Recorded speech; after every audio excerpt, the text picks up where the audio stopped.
Assalamualaikum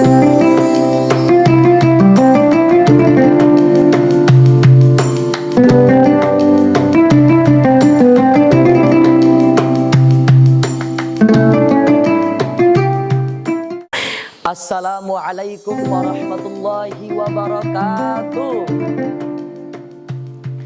Alhamdulillahilladzi ja'ala ramadhana syahrus siyam. Wassalatu wassalamu ala khairil anam wa ala alihi wa ashabihi dzil fadli wal in'am, amma ba'du. Faqalallahu ta'ala fil Qur'anil Karim, a'udzu billahi minasy syaithanir rajim. Bismillahirrahmanirrahim. Ya ayyuhalladzina amanu kutiba 'alaikumus syamu kama kutiba 'alal ladzina min qablikum la'allakum tattaqun. Shadaqallahul azim. Ayah. Yang saya hormati pimpinan Pondok Pesantren At-Tadkir, itu pengarsa haji serta teteh hajah, semua keluarga besar Pondok Pesantren At-Tadkir, dan yang saya hormati semua para penonton hadirin hadirat yang sedang menonton di video channel ini. Semoga Allah semuanya dimuliakan, amin ya rabbal alamin. Berdirinya saya di sini, saya akan menyampaikan sedikit ilmu seputar Ramadan. Nah, alhamdulillah hadirin, kita semua, saya dan juga hadirin, telah mendapatkan kembali kesempatan-kesempatan yang diberikan oleh Allah untuk bertemu kembali dengan bulan suci Ramadan ini. Yang dimana di bulan Ramadan ini otomatis kita sedang berpuasa, atau tidak? Nah, pertama-tama saya ingin tanya terlebih dahulu kepada hadirin. Hadirin ingin tidak puasa yang selama ini hadirin kerjakan, yang selama ini kita buat, ya kita capek-capek dari awal pagi yaitu subuh sampai menjelang sore yaitu maghrib, kita menahan lapar dan haus. Nah, apakah ingin puasa kita tidak sia-sia? Apakah ingin puasa kita sia-sia? Ingin tidak? Ingin sia-sia atau tidak? Nah, diibaratkan gini, kita mengerjakan suatu kerjaan dari seseorang, otomatis yang kita inginkan adalah balasan dari kerjaan tersebut, itu seperti gaji lah dan lain sebagainya. Nah, otomatis puasa yang selama ini kita lakukan, otomatis kita ingin mendapatkan balasannya, itu berupa pahala dan lain sebagainya. Nah, ingin tidak hadirin agar tidak sia-sia? Ya, jikalau ingin, maka hadirin harus mengerjakan puasa ini sesuai dengan maknanya. Ya, jangan sampai kita hanya tahu puasa itu menahan lapar dan haus doang. Jangan sampai. Tapi ada beberapa yang harus ditahan sesuai dengan makna puasa. Ya, jikalau hadirin ingin tahu, nah, langsung saja saya mengutip dari majelis pengajian manakib yang disampaikan oleh pengarsa haji, lebih lengkapnya pengarsa Kiai Haji Didin Misbahuddin MAG selaku pimpinan Pondok Pesantren At-Tadkir Pasarahan Majak Majalengka, Jawa Barat, Indonesia.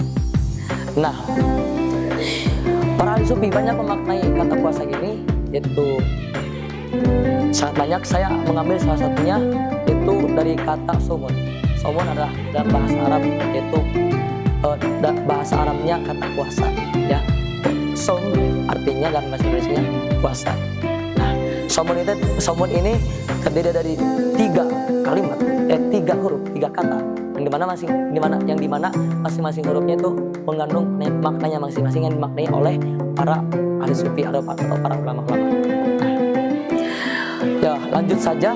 Yang pertama yaitu ada sod. Sod dimaknai oleh para ahli sufi yaitu bermakna sidqul qaul, yang artinya benar dalam berucap. Ketika kita sedang berpuasa, kita harus benar juga dalam berucap. Jangan sampai apa yang kita ucapkan itu mengandung hal-hal yang bermaksiat. Jangan sampai. Contohnya seperti apa? Contohnya seperti berbohong, ghibah, mengadu domba, dan lain sebagainya. Nah, jangan sampai kita sedang berpuasa, pas ketemu orang, berkumpul dengan tetangga, tahu gak itu apa ya?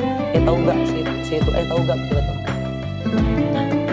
Jangan sampai kita berbuat hal seperti itu. Jangan sampai kita berbuat ghibah, berbohong, dan hal-hal yang berucap bernilai kemaksiatan, karena itu akan membuat pahala kita, pahala berpuasa kita terkikis demi sedikit, sampai sia-sia, tidak memiliki pahala.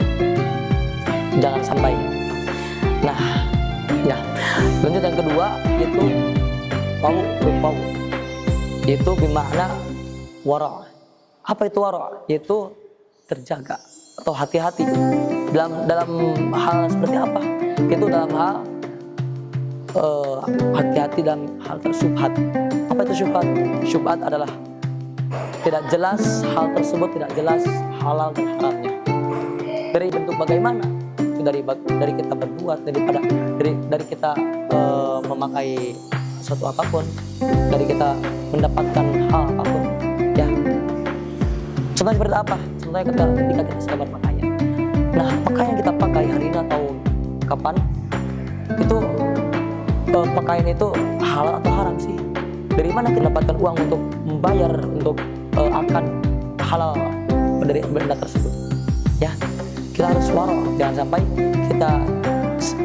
kita dikarenakan kita tidak waro, kita puasa kita cuma menahan lapar dan haus doang. Dalam artian puasa kita sia-sia. Nah, lanjut yang ketiga, makna dari puasa itu saum adalah mim para ahli maknai itu muttaqin, orang-orang yang bertakwa. Nah, ketika kita puasa juga harus disertai dengan takwa. Itu apa itu takwa? Takwa adalah wa imtithal awamirillahi wajtinabun nawahihi, melaksanakan apa yang diperintahkan oleh Allah dan menjauhi segala larangannya. Ya, kita diperintahkan oleh Allah, baik itu di dalam puasa atau di luar puasa, ya, melaksanakan perintah Allah. Cuma seperti apa? Itu sholat. Jangan sampai kita sedang puasa serta menyertakan tidak sholat, nah subuh, duhur, asar dan seterusnya, malah ditinggalkan. Maka dari itu puasa kita akan sia-sia. Nah, dan menjauhi larangan Allah, contohnya seperti zina, nah, atau pacaran. Nah, banyak sekali ditemukan pas di lingkungan kita itu orang yang memang puasa tapi pacaran. Ketika kita sedang ngabuburit, kita malah bersama dengan lawan jenis atau dalam artian pacaran. Maka kalau kita melaksanakan hal tersebut, puasa kita akan sia-sia atau cuma menahan makanan dan minuman, tapi pahala puasa tidak kita dapatkan. Na'udzubillahi min dzalik. Maka dari itu